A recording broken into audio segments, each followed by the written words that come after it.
Life is good, but it can be better. It was only a matter of time before I'd make a video about Maxwell Lord as portrayed by the incomparable Pedro Pascal. I've made no attempts to hide how much I've enjoyed a lot of the villains in the DCEU, both in regards to the writing of their material and the performers that have brought them to life. While I still hold the first Wonder Woman film in high regard, there is no question that I prefer the amount of material and development that the villains were given in Wonder Woman 1984. Following the commercial and critical success of the first Wonder Woman film, Patty Jenkins was brought back to do the sequel, which was going to take place in the 1980s, hence the title, Wonder Woman 1984. Patty had previously worked with Pedro Pascal in 2014 on a pilot called Exposed, which was written by Charles Randolph. That pilot was never picked up. Pedro only worked with Patty for a couple of days while making it and thought he would never see her again. Fast forward to early 2018 when Pedro is in Hawaii with his Oscar, preparing to make Triple Frontier, when one of the film's producers, Charles Roven, who was also set to be a producer of Wonder Woman 1984, called Pedro to say that Patty wanted to offer him a role in the film. Pedro was surprised about the idea of being offered a role that he wouldn't have to audition for or pitch himself in order to get. He had assumed that Patty wouldn't remember him from the days they spent together making that pilot, but she did. Patty said about casting Pedro, "I didn't need him to prove anything for me. I just loved the idea of him, and I thought he would be kind of unexpected, because he doesn't scream villain." Early on, Patty knew that she wanted to have Cheetah as a villain for this story, but as she continued to develop it, she realized that she also wanted Maxwell Lord. For both villains, she opted for a more deconstructive approach to their stories to give the audience that insight into why they are the way that they are. When we were getting into ideas of how to approach the character, and I was having these creative conversations with Patty, and she insisted that he's not cool. And I was like, oh, perfect. That's so much better for me. I don't have to pretend to be cool again. Wonder Woman 1984 is not about showing villains as mere ominous foes to the hero's good deeds, but about deconstructing characters who descend into villainy. This movie is not so much about encountering pure evil in the world from a distance. It's about the birth of villains. It tracks villains as they become the villains that they are. But to truly appreciate the many details of why Pedro Pascal's Maxwell Lord is a top-tier villain, we need to go back to the 1980s. The 1980s was a decade full of important historical events, developments in technology and culture, and iconic works of art and entertainment media. The socio-political landscape of the 1980s was tense and complicated. Imperialist nations were ruled by evil politicians pushing policies of austerity with devastating consequences that would leave scars on the lives and psyche of the people who managed to survive their regimes. Princeton professor Keeanga Yamata Taylor wrote in The New Yorker, "Ronald Reagan mastered the art of colorblind racism in the post-civil rights era with his invocations of welfare queens. Not only did these distortions pave the way for undermining the welfare state, they reinforced racist delusions about the state of Black America that legitimized deprivation and marginalization." In January 1978, in a televised interview on ITV, Margaret Thatcher reintroduced a racist discourse to mainstream politics that had been confined to the far-right fringe for a decade. On ITV's World in Action program, she stated the following: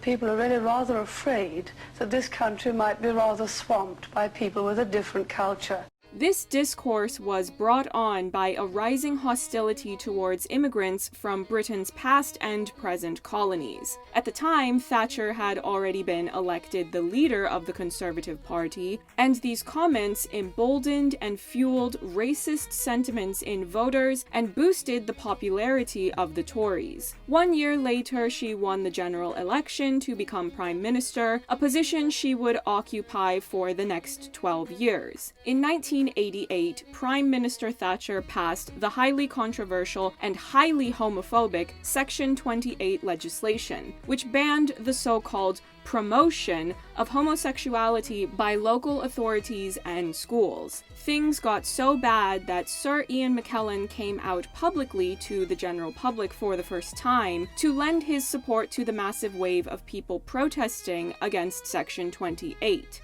Thatcher was further emboldened to be homophobic by the right-wing tabloid media's antagonistic coverage of the HIV and AIDS crisis. Ronald Reagan was the US president from 1981 to 1989, and had been president for nearly 5 years before he ever publicly uttered the word AIDS. His wife, Nancy Reagan, even refused to help her old friend, Rock Hudson, when he reached out to the White House for help because he was dying from complications from the disease. The hateful inaction of the Reagans enabled an estimated tens of thousands of people to die under their regime. By the time the 1980s was reaching its end, significant changes in political and cultural landscapes began to take hold all over the world. In 1989, the Berlin Wall was brought down after almost 30 years, the Soviet Union began to collapse, and Princess Diana had a historic visit to a New York hospital where she spent time with some AIDS patients. This was a continuation of her work to destigmatize the HIV and AIDS crisis,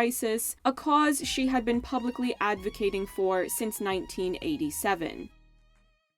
In 1984, a historical advertisement for the new Apple computer was aired during the Super Bowl. The commercial was directed by Ridley Scott. Yes, that Ridley Scott, and sparked a new wave of advertisers coveting these prime-time Super Bowl slots. It was a lightning rod moment for further advancing the place of technology in people's daily lives, as the advertisement was intended to showcase computers that would be more readily accessible to the average consumer. It also displayed how much more rapidly the power of television was expanding.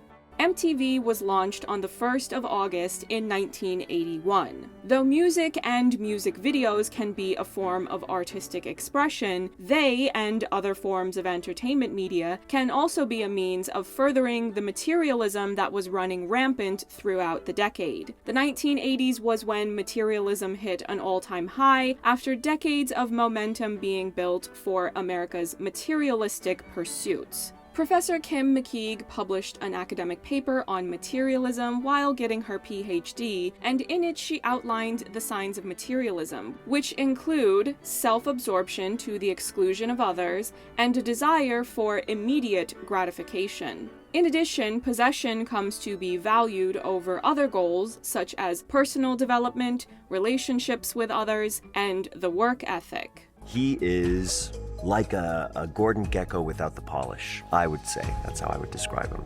Greed, for lack of a better word, is good. You don't need a pile of money or some business degree to get started. Not only was materialism glorified in the 1980s as a general cultural value, similarly harmful ideas about wealth and money were interwoven into the policies of that era that have had devastating consequences that reach as far as the world of today. Ronald Reagan and Margaret Thatcher had more than just racism and homophobia in common. Their lack of empathy also extended to their disregard and disdain for the poor. Reaganomics is the term used to describe the economic policies enacted by Ronald Reagan that gave massive tax cuts to the most wealthy tier of people, with the claim that there would be a trickle-down effect to the masses. The ultra-rich had their taxes cut by about half.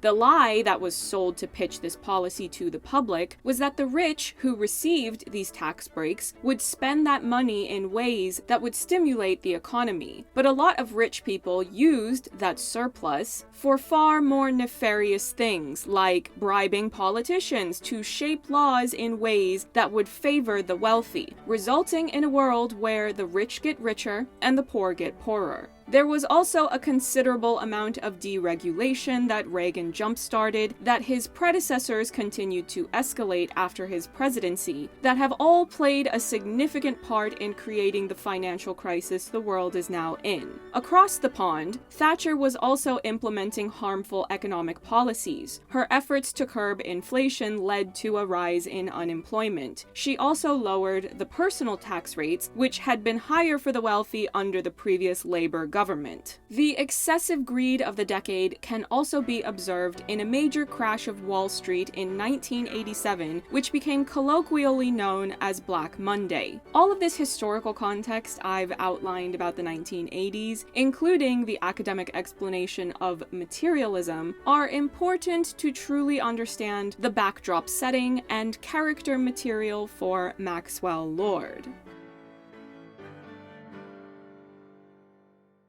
When we are first introduced to Maxwell Lord, he is a character playing a character. He is a television personality selling the dream of Black Gold Cooperative, an oil company run for the people, by the people.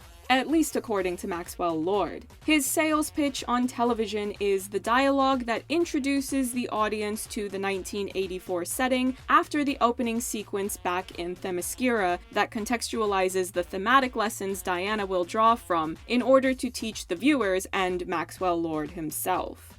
No true hero is born from lies.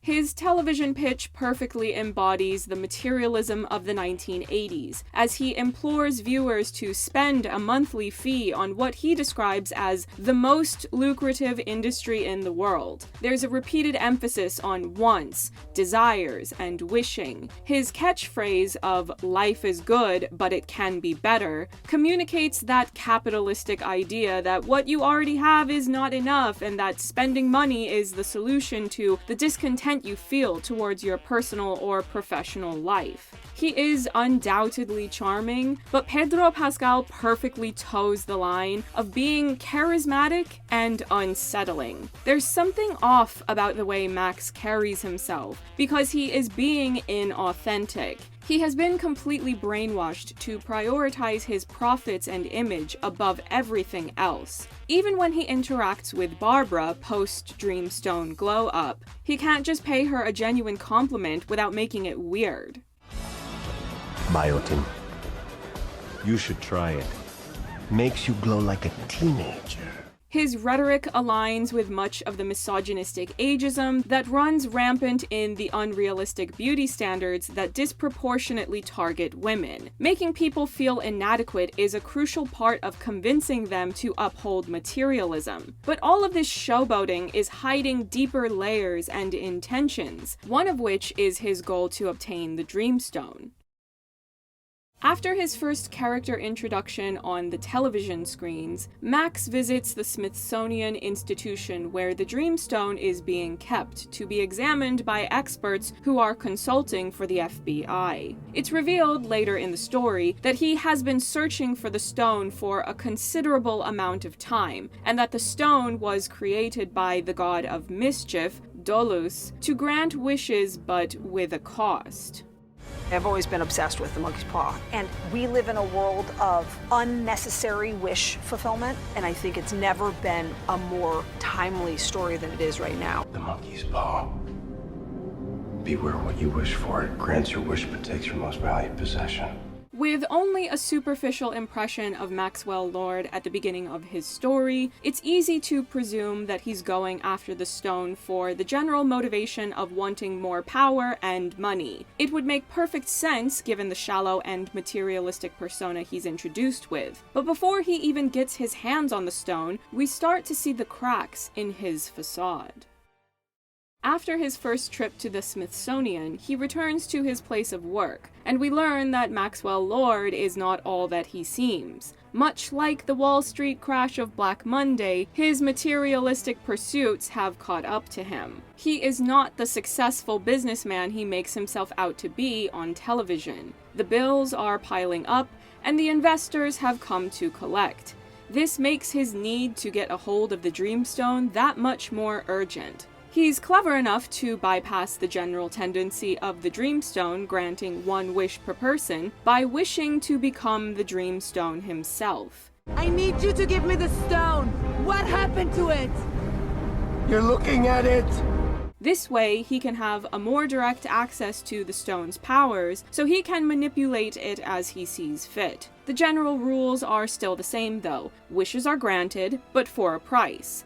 Now, Max can pick the price of the wishes, and it's always something that can benefit himself. Money, power, security, a coveted time slot on television. The list goes on and on. Becoming the Dreamstone and obtaining all of these material possessions is motivated by more than his desire to get his business affairs back on track. Another crucial component to his story is the fact that he is a father. The DCEU has set a high standard for the caliber of its villains, so I had high expectations for Maxwell Lord. I was also excited to see what Pedro Pascal would bring to the role. The layered storytelling in his material completely exceeded my expectations. First, viewers are introduced to a materialistic TV personality. Then you find out about the financial struggles he's hiding, which I found to be intriguing. But as soon as he was shown to be a father, I knew I was going to be heavily invested in his story. When Max returns to his office space, he is surprised to learn that his son, Alistair, is there. We never see Alistair's mother, but we can see that she and Max share custody of him. Before I carry on discussing Max's material, I have to commend Patty Jenkins for casting a half-Latin, half-Asian actor to play Alistair. It's far too rare to see authentic and meaningful multicultural representation in big Hollywood projects. I've spoken and written numerous times online about this issue, particularly as it pertains to mixed Asians, and how rarely we are consciously included in mainstream storytelling, so it was wonderfully refreshing to see a mixed Asian Latin character have such an important place in this epic Hollywood story. Patty said about casting Lucien Perez, "Lucien is incredible, isn't he?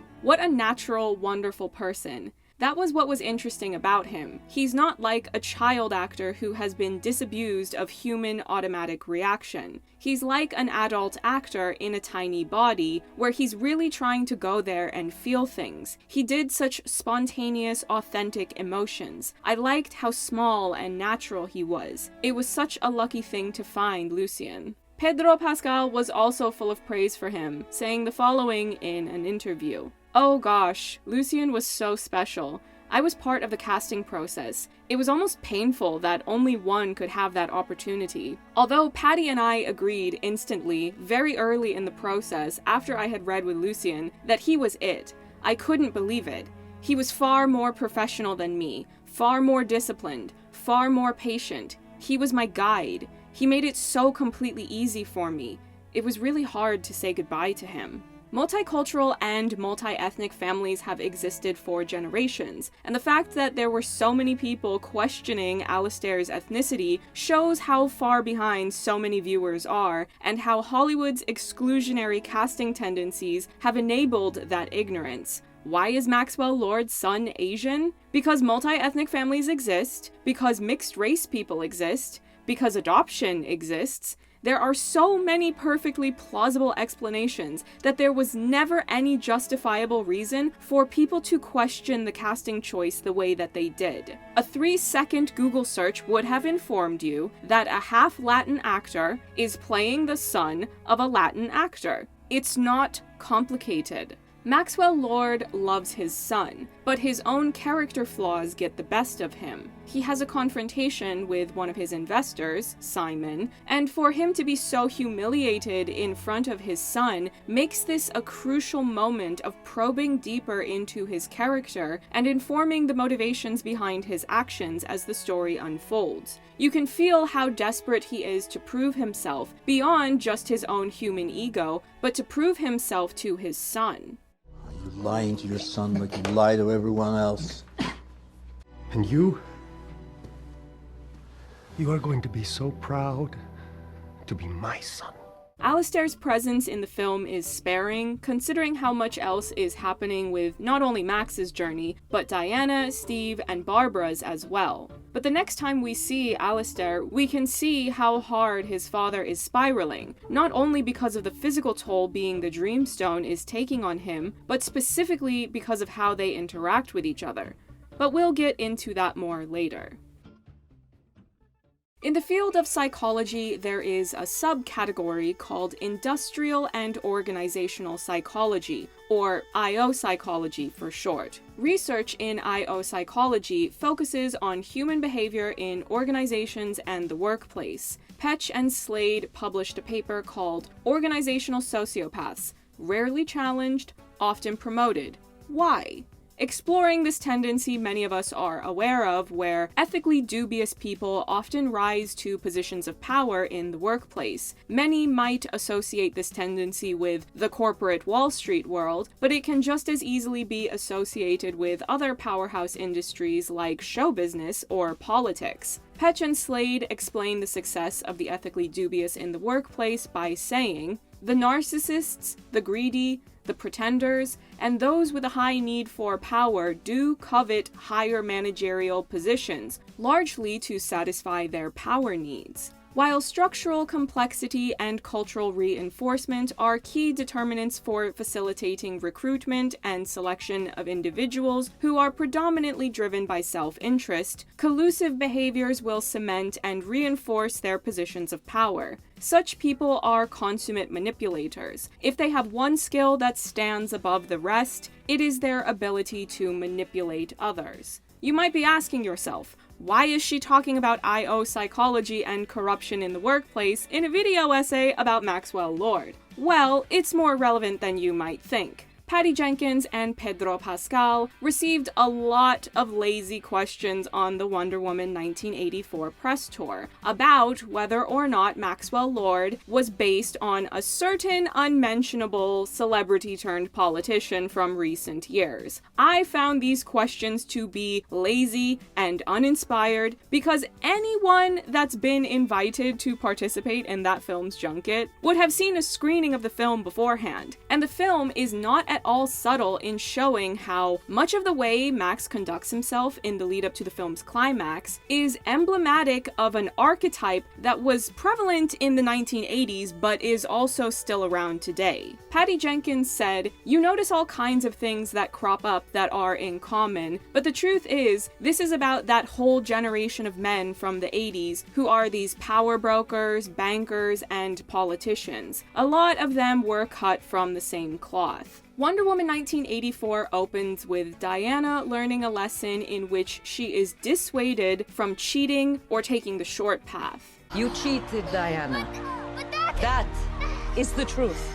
We don't know exactly what happened with Max's business deals to get him into the financial trouble we see him in at the beginning of the film, but we do see all of the lengths he goes to try to get himself out of it. His methodology involves deception, manipulation, and using magic to cheat and take shortcuts instead of taking the more legitimate, ethical forms of action to succeed in business. Once he's started down this path of magically tricking and manipulating people so he can get what he wants, the mayhem escalates quickly for himself and the people whose wishes are granted. The most tragic indication of this is seen in the way he interacts with Alistair. You have Alistair for the night.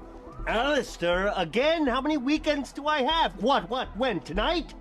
If we go back to the quote I previously shared about materialism, McKeague stated that the signs of materialism included self-absorption to the exclusion of others and a desire for immediate gratification. This is perfectly aligned with the monkey's paw motif of Maxwell Lord's transformation into the Dreamstone. McKeague had also stated that possession comes to be valued over other goals such as personal development, relationships relationships with others, and the work ethic. A magical relic bestowing you with the ability to get your immediate gratification while your relationship with your son suffers as a result seems pretty spot on with the aforementioned academic context. Max attempts to impress his son by saying how he's on the precipice of being number one with little sense of self-awareness that it's probably incredibly distressing for Alistair to see his father so clearly unwell, physically and mentally. Alistair attempts to convey how his only wish is to be with his father, but Max stops him from doing so. He scolds Alistair for almost using his wish up on something that he already has, thus teaching him all of the wrong values. Alistair embodies youthful innocence as a child who hasn't been brainwashed yet by the materialism of the 1980s. Still, the conversation doesn't end until after Max spouts more rambling about the importance of greatness and success, prompting Alistair to innocently use up his wish. Then I wish for your greatness. No. As I previously mentioned, television became increasingly prevalent and powerful in people's lives in the 1980s, and Wonder Woman 1984 conveys this through Maxwell Lord's final play. He goes to visit the president, who only bears a vague resemblance to Ronald Reagan, and is never explicitly called by any name more specific than Mr. President. Even so, this president is shown to be a trigger-happy imperialist, We'd fire for less. as well as having the same fixation on excess that I thoroughly emphasized in the opening section of this video. The difference is that excess for a political leader doesn't just translate to excessive personal spending, but a greed for more land, resources, power, with that greed being satiated through violence. What is there to wish for but more? More nuclear weapons, more than they have, closer to them. If I just had that in place, then they would have to listen to us. Maxwell Lord is more than happy to grant the president's wish to be more armed, so long as he gets something massive in return. He wants the power, influence, and authority of a world leader. I would want all of your power, influence, authority, all the respect you command in the command. Everyone must respect. I mean, what else is there? Oh, I don't know. Your son? But it's the next lines of dialogue that really got my attention. No taxes, no rule of law, no limits. Treat me like a foreign nation with absolute autonomy. This description bears an uncanny resemblance to the wealthy elite that exists today that bribe politicians to do what they want, all while they fail to think of anything but their own selfish interests and immediate gratification. It's the aftermath of Reagan's deregulation and Reaganomics, neatly presented by one of the main villains of the story. Max also learns about a new technological advancement in the form of a satellite system that can allow him to broadcast globally, which further plays into what I said before about the increased presence and power of television in the culture of the 1980s. At this point in the story, Max has bitten off more than he can chew, and needs to find a way to reach more people who have yet to make a wish. The power of television broadcasting can be harnessed for his own benefit.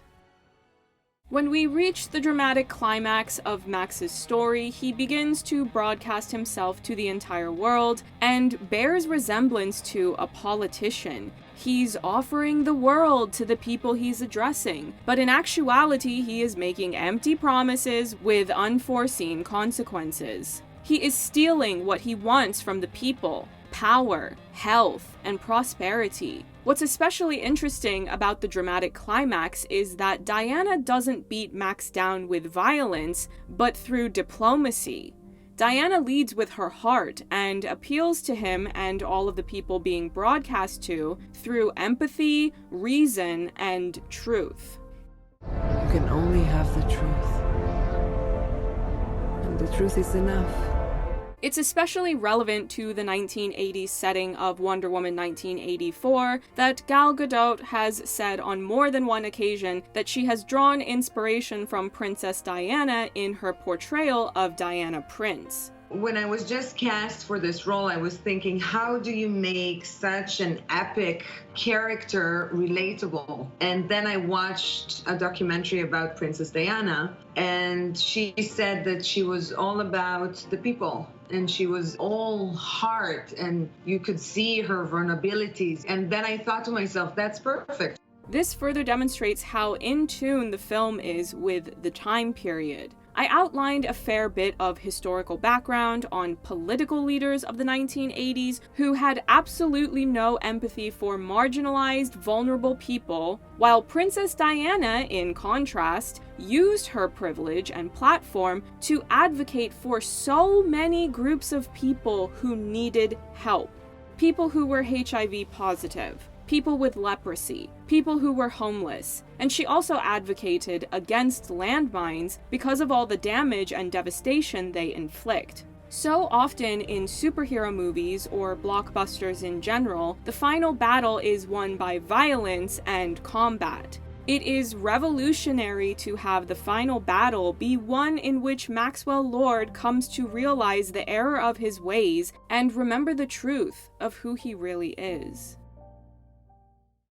I got really interested in trying to mildly deconstruct them from being just a on-the-face villain, you know? Why are they that villain and what is driving them? So with Pedro, I really loved the idea that instead of being the, just the American powerful businessman, that he's actually an immigrant who wants to be that. And so you end up with this illusion, but you're actually seeing this journey of someone who's working so hard to convince the world of what he is, and to be this person, and it ends up leading him on a very evil road. There are a couple of passing references throughout the film to Maxwell Lord being Latin. Oh, you're such a good dancer. You like Latin dancing? I love it. I know that I'm a terrible dancer. Should have done some digging on you too, Maxwell Lorenzano. I thought long and hard about how much or how little historical context I would need to include in this video essay about the Latin population of the States, the various historical waves of Latin immigration, but it became difficult to ascertain which parts to share since the film never specifies Maxwell Lorenzano's background other than the fact that he is Latino. You don't know which country or countries are in his ancestry, and you don't know if he was born in the States or if he immigrated at some point in his life with his parents. I read about the destabilization of Latin America, I read about Francisco Franco, but without anything more specific to narrow down my search, it's simply too open-ended to do another historical breakdown like the one I did at the beginning of this video. However, there is still plenty you can dig into about the general struggles associated with being a BIPOC from an immigrant background, and how that informs Maxwell Lorenzano's actions and his character arc. I wouldn't say it's about sympathizing with these evil deeds, but trying to understand where people are coming from when they do bad things. When Diana implores Max to renounce his wish, he, and we as the audience, see a flashback of his life. One of the things we see is him as a young boy looking longingly at a university that he in all likelihood would never attend. Whether it's because he or his family don't have the financial means to afford the tuition, or because of discriminatory admission practices, this creates a new perspective of one of his previous infomercial lines. You don't need a pile of money or some business degree to get started. You can still interpret that line as a way of playing into the dynamics of lying and corruption in the workplace and the empty promises of materialism, but even if that is the core intention of his dialogue, it could still be seen as a Freudian slip about the struggles he faced as a brown Latin boy growing up in the States. Another thing we learn about his origins is that his family unit struggled with poverty and domestic violence. There has been extensive research done on the correlation between poverty and domestic violence. As always, I need to emphasize to those unfamiliar with the terminology of academic research that correlation does not mean causality. Struggling financially doesn't inherently equate to being a violent person, and there are a number of other moving parts that can play into the recurring presence of domestic violence in impoverished households. Patterns of abuse are often cyclical, so there's beauty in the fact that despite all of Max's flaws as a person and his mistakes as a parent, there's never any doubt that he does love his son and wants the best for him. Growing up in poverty can explain a lot about his desperation to make something of himself and to achieve success based on the cultural values he is surrounded by. Max is also shown to be bullied by his white peers, which is heartbreaking and extremely relatable for anyone from an immigrant background that has had their cultural cuisine demeaned, or any other facet of their culture for that matter. The American Academy of Pediatrics published a paper on the impact of racism on child and adolescent health, in which they explained how being subjected to racism inflicts measurable biological damage. Racism can lead to birth disparities and mental health problems. When viewers see this glimpse of the racist bullying Max experienced, we can extrapolate that this is an ongoing problem for him in his life. Consistently being subjected to racist mistreatment can lead to a prolonged exposure to stress hormones, such as cortisol, which leads to inflammatory reactions that are harmful to a person's health. In a general sense, most people can probably understand that being subjected to racism can affect a person's behavior, but it's important to understand how deeply racism can affect a person on a cellular level. I've referenced John Barry's acculturation model on my channel before, and unsurprisingly, I'm going to do it again. Psychologist John Barry is a pioneer in the field of cross-cultural psychology, and his model of acculturation is frequently sourced in this area of academic study. The most widely used definition of acculturation is those phenomena which result when groups of individuals having different cultures come into continuous first-hand contact with subsequent changes in the original culture patterns of either or both groups. There are 4 main acculturation strategies outlined in this model. The pressures of racist mistreatment on an individual and societal level can sway a person's acculturation strategy, which leads us to the one out of the 4 that is relevant to Maxwell Lorenzano's transformation into Maxwell Lord: assimilation. Assimilation is the strategy used when individuals do not wish to maintain their cultural identity and seek close interaction with other cultures, or in some cases, adopt the cultural values, norms, and traditions of the new society. Maxwell Lorenzano changes his name to something less Latin-sounding, Lord. He dyes his hair blonde in an effort to whitewash his ethnic appearance, and he adopts incredibly harmful values of an excessively materialistic, capitalistic society. He is trying to assimilate and conform to a culture that degrades his heritage. Pedro Pascal was bombarded with questions on the Wonder Woman 1984 press tour, asking him whether or not his character was based on a celebrity-turned-politician, when in actuality, the academic reading of his character journey, up until he renounces his wish, bears far more resemblance to numerous BIPOC prominent in the political sphere that have been brainwashed into trying to appeal to the corrupt systems that disproportionately target marginalized groups. These people dedicate themselves to maintaining the status quo, to the detriment of their communities, who understandably turn on them for their betrayal. The revelation of Maxwell Lorenzano's struggles as a Latin immigrant completely transforms the nuances of everything you see him do in the film. It's not just about a greedy businessman trying to fend off financial ruin, or a patriarch trying to restore his honor after being humiliated in front of his son. Maxwell Lorenzano's story is incredibly tragic, relatable to many, and well suited to the time period. The 1980s was a decade that was deeply unkind to so many vulnerable groups, like the poor and people of color, including, but not limited to, those from a Latin immigrant background. It was a decade overrun by corrupt, greedy, short-sighted individuals. In the real world, a person like Maxwell Lorenzano might have never found his way back and be willing to put in the work to make amends and find redemption, but the world of Wonder Woman 1984 works differently. Wonder Woman 1984 is like a modern fairy tale, not only because of the magic and the powers, but because of the cautionary lesson and the idealistic hopeful ending. In the real world, there is no magical switch to undo all of your wrongdoings and their ripple effects. In the real world, political conflicts take a considerable amount of time, labor, negotiation, and strategy to work through for the better. The point of Wonder Woman 1984, and Maxwell Lorenzano's story specifically, is to inspire people to be better and more empathetic. It's meant to give the audience hope.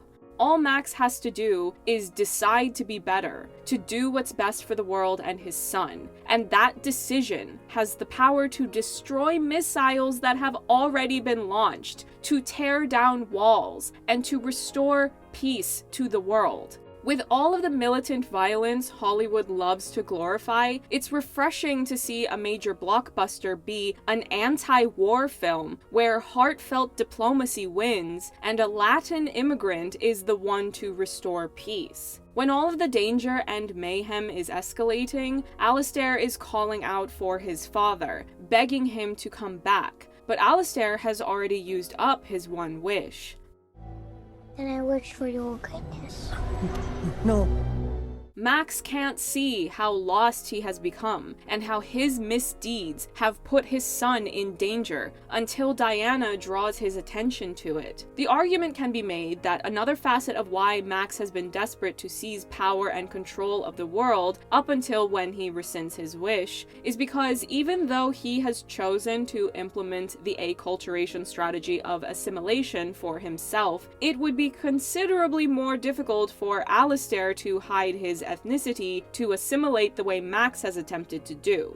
Without a doubt, the most emotionally moving scene in the entire film is when Max is reunited with Alistair. Seeing Max break the cycle of the toxic domestic violence he experienced growing up and becoming more emotionally open, self-aware, and being willing to put the work in to be a better person for his son brings a powerful catharsis. I cry every time I watch this scene. From Max's heartfelt apology, his acknowledgement, and total ownership of everything he did wrong, the way he shares how he just wants to make Alistair proud, to earn his love, and Alistair's perfect response. I don't need you to make me proud. I already love you, Daddy. So my dad.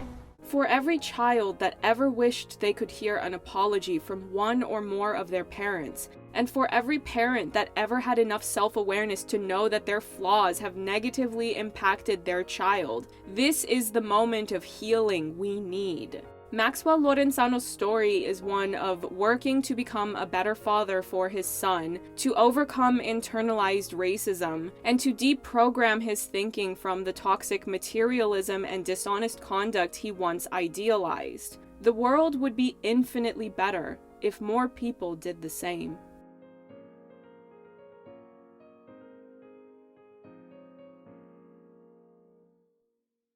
And there we have it, my overly academic love letter to Maxwell Lorenzano. Pedro Pascal's performance is divine, exquisite, a cultural reset.